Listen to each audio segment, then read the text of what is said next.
Hey, welcome back to my channel. I want to walk you through Zoom, and it's a really handy tool. They have a free plan and also a paid plan, and it will allow you to connect and speak to your audience or your clients and customers virtually without having to meet in person. And it's straightforward when you know how to use it and which buttons to press. And it just has lots and lots of features, like being able to record the session. If you need to record it, you can have multiple participants. And it's just going to be a really handy tool to add to your business tool belt. And I'm going to talk it through all right here within Zoom itself. So I am going to get out of this and I'm going to walk you through it.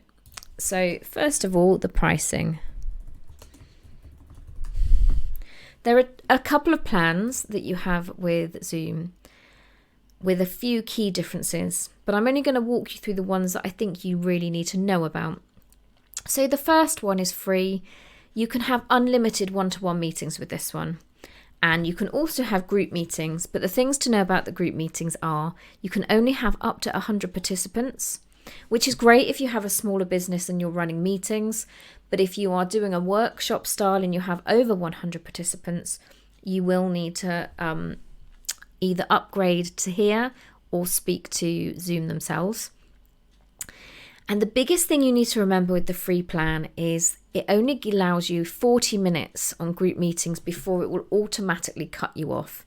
If you need more than 40 minutes, you will need to go for this plan. But it's not a huge cost associated with it. It comes in at about $15, I think. And for a monthly fee to be able to reach your audience, it's not too bad at all. As I say, again, you can do up to 24 hours with this one. But if you need more, if you need more participants, you will need to speak to them or upgrade. So with that being said, I'm going to walk you through the features of how to use it. Now, firstly, you as a host will need to have an account. And as I say, it's free to set up and sign up for the first time anyway. So that's really straightforward. As you would with any other platform, you can create the account, put your settings in, like your address and your details that they need, and your account set up. Now, your audience members do not need a Zoom account to attend your meeting, which is key. They don't require to sign up. They may be asked to, they will need to follow the instructions. If they've never done it, there may be a few steps they need to take, but they don't need to sign up for an account, which is great. Once you have your account set up, there are a few things we need to talk through. So you can host a meeting with video on or off and just a screen share, but most people will need to be able to have the video so that you can run the meeting face to face. But if you only need to screen share, then you can use this. So let's go to me here. Now, Zoom works by having essentially rooms, and they allocate numbers for those rooms. So if we just set up a meeting, let's say with video on, we click that button, we're going to open our meeting. Now this is going to bring you up a random room number. There's me in there, so I'm in as the host. But I want you to take a look up here on this bar here. You can see that after the Zoom URL, there are some numbers. So 256579050. Now, they are randomly allocated. So if you had someone that you wanted to talk with, they need this portion here, the numbers here. They need access to that to get into the room. So if you were arranging a one-to-one with somebody, you could say, we'll be online at 10 o'clock. You can set the meeting up. You message them this over or email them this number, and they gain access just by this. However, if you are running something like a workshop, or you're trying to get more people online and you need to plan ahead, then there's another step we need to take. So let's get out of this. So using our Zoom just to get back, we need to go to our own account. With each account, you are given a personal meeting ID, which is this number here. So as you can see, they've got the URL address here. And this one here is unique to you. So no one will ever get this as a random set of numbers. This number is only for me. So what I do, and what I would suggest you do, is always use the same number if you're running workshops or meetings. Now, you can either copy and paste this number every time you need to let people know, or you could use a link shortener like Bitly or Rebrandly, which is what I use, and that will allow you to have something a little bit more memorable. So you can just send them that link. Equally, if you wanted to have the meeting listed somewhere on your website, so for example, you could say, you know, the coaching session is going to be on next month at this time. To get the link, go to the website. You could also do it as a button on your website too. But the main thing to remember here is that this number is unique to you, and this is a great way to do it. And you can open your meeting just by copying and pasting this. So let's do that now. So we'll paste that in, and it's going to bring up my meeting room. So yes, we want to open it. And that's going to launch Zoom and open up the meeting. So you can have the speakers with the microphone, but to begin with, if you've never used it before, simply join with the computer audio. I have found that absolutely fine.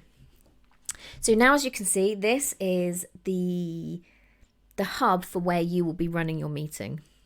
And I'm just going to run you through all the buttons. So down here we have the mute button. You can mute yourself and anyone who is a participant in your meeting or your workshop, if it's done through Zoom, can mute themselves here.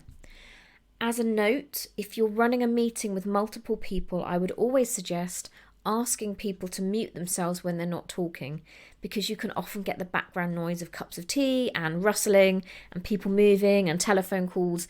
If they run to take a phone call and they haven't muted it, everyone can hear what they're saying. So a gentle reminder at the beginning of your meeting to say, mute unless you're actually, in conversation. I find that always helps. Again, you can stop your video by pushing this. So your participants don't have to be visible. You can participate in a whole meeting without having your video on. And if your audience are unfamiliar with working online in meeting environments or workshops that are virtual, they may be more comfortable knowing that they can do that. And again, a simple reminder to your audience that they're able to do that goes a long way with making people feel comfortable in your meeting. So you can invite people here, but I always find it easier to send out the link properly to begin with so people can do it themselves rather than once you're on your meeting having to invite people. This is where you can manage your participants. So you can mute them all yourself here if you want to, but I always like to remind people anyway, just so that they feel in control too, so that they know that they can mute themselves. And then you can have a few settings here that you can set up that way. So let's get out of that. So I'm going to skip the share button a minute and we'll come back to that. Now you will also have the option to run a chat. So when we bring this box up, it lets people message. And what I found is sometimes people like to message rather than speak. It's also a good way if you're sharing a link for something, if you're talking about and you need to share a website, you can type it in here and everyone then can get it easily from there. Or if you wanted to make your own notes about what it was about, to then quickly copy and paste at the end, you could do. And again, you have options here whether you save it and whether it's only for the host to give out information. It's all there. Now, you also are able to record, which is fantastic if you're a coach or, for example, you are running a workshop and you're doing lots of demonstrations. Then you might like to say at the beginning of your session that it is going to be recorded and that everyone in the workshop is going to have access to that recording at the end. And you simply record it and then you can send it to all the participants at the very end. Equally, when you record, it will also save an audio file. So if you wanted to record the visuals and the sound together, you can, but it will also pull out the visuals and the sound. So if you wanted to then put it on a podcast, or you wanted to email the voice file afterwards, you could also do that. And you very simply hit the record button. I always record directly onto my computer. Recording to the cloud, I think, may be restricted on the free plan, although I'm not 100% sure, because I always record on the computer. So I'm just going to hit that, and that is now recording this session. I'm going to end the session because I want to show you what happens after you've done a recording. So to end a meeting, you have your red button, and we end the meeting. Now, yes, because you're hosting it, you want to end it for everybody. And as soon as you've done that, it will come up that you have a recording that needs to save. So let me find somewhere just to put it a moment. Let's put it in there. Okay, so as you can see, it's now brought up some files. The Zoom one, which is the actual video we've just made. The playback, which is the visual, and also the audio. So if you only wanted to pull this out, you could. And if you only wanted the playback, you could. If you perhaps wanted to put some extra voice over the top yourself. And you just choose where they go, and then that's where they are. So I'm going to go back to a meeting, but this time, in fact, no, let's go back using my one that we did before. Now, as you can see, this is the way I've shortened mine. Sheldon Social Zoom. I just find it easier because I can remember it. And the great thing about it is if you can remember it, then you can share it. And the more shareable that link is, the better. So we're going to go back into the meeting. We're going to join there and bring me back up. So the next thing we need to talk about is the sharing button here. If we click this, it will bring you up some other options of what you can share. So for example, I am filming all of this laptop using Streamlabs OBS, which is how I can flip between showing you the video and everything. But if I wanted to share this with you, I could choose to share this or another screen. So if you wanted to screen share something, and I'll give you an example. Let's just click that one. It's now moved my video to the side, and it's sharing my desktop, and all of your toolbar is now moved to the top. Now it does have other things you can use, like annotate if you wanted to. So if you wanted to use a pencil, and you can share something different and swap it there if you wanted to. And again, if you have more than one participant, they're in a list here. You can hide it if you need to, or you can pop it back up. So you can pause a share if you wanted to pause it, and we can stop the share, which will then bring our video back up. It's quite simple. Now, if I stand back and you only wanted to share you and you didn't have a screen share, you would set your computer up or your laptop or your tablet beforehand so that you have the right frame. Now obviously I had this set up for sitting down, but as you can see, you can go further back, the sound's okay, and you can get quite a wide screen. So if you had a workshop and you were laying things out, you would be able to do that, and you would just have to adjust how your video was as you were going along. But it's really straightforward because once you can see it, you can arrange it, and what you're filming is what is going to be captured and what is going to be seen. Also, people can ask questions, whether that's speaking or whether that's in the text chat box. So either way, people can participate together. So I want to show you what the video looks like when someone signs in, and I'm going to use my phone. So I'm using the same link, which is my shortened link, but it is my personal one. So I'm going to sign in with this, which brings up some screens for people here, and it allows me to open. and it has now brought me in. I have the little ding dong set up. So as you can see, it has me here, which is me talking to my laptop. And then I have me on my phone in here.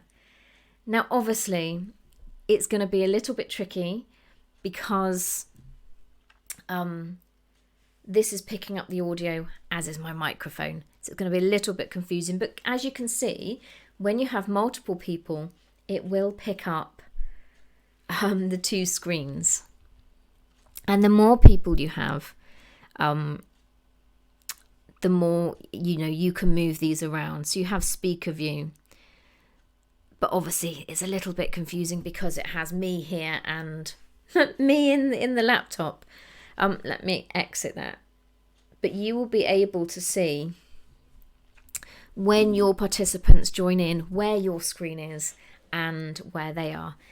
If you have never used Zoom before, what I recommend is borrowing a friend or partner's phone, setting up on your laptop or tablet in a space, and then using the link, sign in to that meeting on another device that you're not associated with in another room, and then just put it away.